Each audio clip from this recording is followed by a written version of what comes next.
A little bit about hardware for your garage and shop and how I have mine organized and how this will save you time if you take a few hours to set things up in advance and spend a little money up front too. So let's start with nuts and bolts and things like that. I have a bin that I put together years ago of all kinds of nuts, bolts, washers, lock washers, and so on, divided up by size. These are all metric, because I used to only work on imported cars that all had metric sized fasteners, so it was kind of easy to do. What I would do, anytime I went to the salvage yard or I bought a parts car and parted it out, I would take off all the hardware. Anything that was usable, that wasn't really rusty or snapped off or anything like that, I would clean it up and put it in the bin, sorted by size. Now there's some variance to the sizing. I don't have everything exactly the same length, for example, but thread pitch and that kind of thing, we have them divided up so that they work that by the size of the shaft. If you work in the same brand of car over and over, say Volkswagens or Fiats, you're going to wind up with fasteners that are pretty specifically uniform over the thread pitch and so forth. That makes it really easy. If you're working on all kinds of different things, it's going to be a little bit harder to set this up. This is my first nut, bolt, and washer bin that I did. Later on, I was able to get my hands on one of these drawer sets. Now these were for, I think, hydraulic fasteners or something, hydraulic couplings, and came out of a shop. You can find these at industrial salvage operations or flea markets or auctions, and this one's pretty beat up, but it doesn't really matter because all you're doing is storing fasteners in it. Who cares if the drawers are rusty or bent? And what I did with these is, again, they're all divided up by size, washers, bolts, and so forth. And I labeled them on the outside what's in them. So there's old Fiat bolts from cylinder heads and so forth, flat washers, SAE nuts, and so on.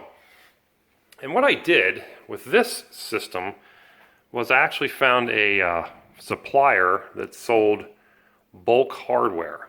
And so I went there, and you can actually just go through bins and fill up bags, and you would purchase hardware based on weight. So I got a lot of SAE size fasteners and a lot of metric size fasteners, just threw them in a bag and weighed them by weight and wound up buying, I probably had 10 pounds of stuff when I came home, and it cost me, a few bucks. It was amazing. So if you can find some place like that, that's going to make your life really easy. If you don't have that option around, well, you can just continue to salvage as you go through scavenging through the yards, or you can buy them at some of the bulk outlets that sell fasteners by the box versus your local hardware store. Fastenal is one that comes to mind. The other thing I want to mention on the nut and bolt thing is there's times that you're not going to have the right size. Face it, you can't have everything. When you go to the hardware store, and you want to choose your local good hardware store that has the innumerable bins of hardware and fasteners and little doohickeys that are going to help you out. When you go down there, of course, you're going to probably want to take a sample along so you get the right size. You may find that the sizes aren't exactly the same. The length may be a little too short, a little too long. Don't just guess and buy one. Spend the 25 cents or whatever to get the next size up or down, because that way, in case what you bought isn't correct, you're still going to have what you need to put it together. The couple cents that you're trying to save isn't going to work itself out when you're driving back and forth to the hardware store 2 or 3 times. You're going to chew that up in gas, and of course your time's worth something too. So buy a little extra and throw them in your bin, because chances are you're going to need them someday. I also do the same thing with screws. These are like trim screws, and there's some wood screws in there too, license plate type screws, all those things. I have those in a separate container. This is an old wheel cylinder cup assortment bin that I got. It's plastic. Pick those up for probably nothing. Then I bought one of these electro connector sets. This is also something I use all the time. And when they get low, I just go buy, a bag or a box and stick them in here. And I have some extras left over in the toolbox.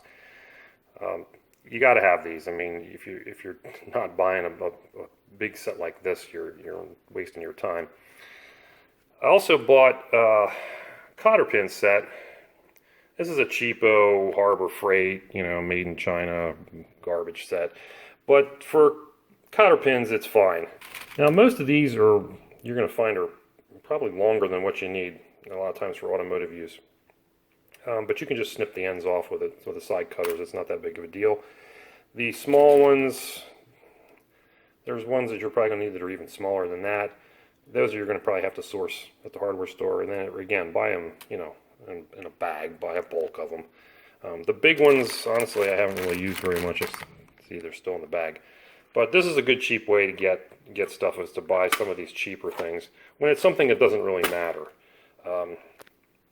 You can buy the cotter pins this way, brass or copper washers, that sort of thing. I wouldn't buy the O-ring kits. It seems like they never have the correct size that you're going to need, and the material that they're made out of isn't that great.